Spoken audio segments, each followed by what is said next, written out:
दोस्तों आज के इस वीडियो में बताने जा रहा हूं कि बिहार में दूसरी एसटीईटी का इम्तहान कब लिया जाएगा और कौन कौन से लोग एसटीईटी के लिए फॉर्म को अप्लाई कर सकते हैं। तो वीडियो को आप अंत तक ज़रूर देखिए। वीडियो को शुरू करने से पहले गुजारिश करूंगा कि अगर आपने हमारे चैनल को सब्सक्राइब नहीं किया तो सब्सक्राइब करके बेल आइकन को दबा लें ताकि आने वाले लेटेस्ट वीडियोज़ का नोटिफिकेशन आपको मिलता रहे। तो दोस्तों ये न्यूज़ आ रही है पटना से, जैसा कि आप मोबाइल स्क्रीन पे देख रहे हैं कि 38,000 शिक्षकों की हाई स्कूल में होनी है नियुक्ति, 16,000 हैं एसटीईटी पास। तो ऐसे में 38,000 की नियुक्ति होनी और 16,000 ही पास हैं, तो ऐसे में बहुत सारी सीटें बाकी रह जा रही हैं। अभी 22,000 और एसटीईटी पास अभ्यर्थियों की ज़रूरत है बिहार सरकार को। तो ऐसे में दूसरी एसटीईटी का परीक्षा लेना पड़ेगा, तभी जाके ये सीटें भरी जा सकती हैं। आइए पूरी खबर की तरफ एक नज़र डालते हैं कि पटना राज्य में दूसरी एसटीईटी माध्यमिक शिक्षक पात्रता परीक्षा इस साल के अंत तक होगी। शिक्षा विभाग जल्द ही बिहार बोर्ड को एसटीईटी आयोजन के लिए निर्देश देगा।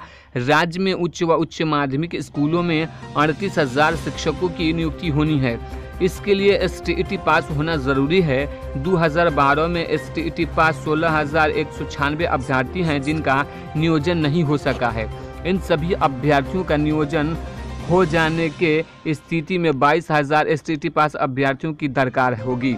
एसटीईटी में शामिल होने के लिए किसी भी विषय में आप स्नातक या स्नातकोत्तर के साथ साथ बीएड करना ज़रूरी होगा। राज्य सरकार का लक्ष्य है कि 2020 के विधानसभा चुनाव से पहले अधिसूचना जारी कर और उससे पहले प्राथमिक और माध्यमिक स्कूलों में 1,38,000 शिक्षकों की जो पद बचे हैं उनकी बहाली कर मुकम्मल सीटों को भर दिया जाए। तो दोस्तों ये बहुत बड़ी खबर है बीएड कर रहे अभ्यर्थियों के लिए, जो टीचर बनना चाहते हैं उनके लिए, कि अगले जो महीने में इसकी दूसरी एसटीईटी हो सकती है इस साल के अंत तक। और क्योंकि सरकार चाह रही है कि 2020 में चुनाव होने वाला है, उस चुनाव से पहले सरकार सारी बहालियां कर लें ताकि उसके ज़रिए से वो अपना वोट मांग सके। तो दोस्तों उम्मीद करता हूं कि ये वीडियो आपको पसंद आई होगी, तो लाइक कर दीजिएगा और ज़्यादा से ज़्यादा लोगों तक इस वीडियो को शेयर कीजिए।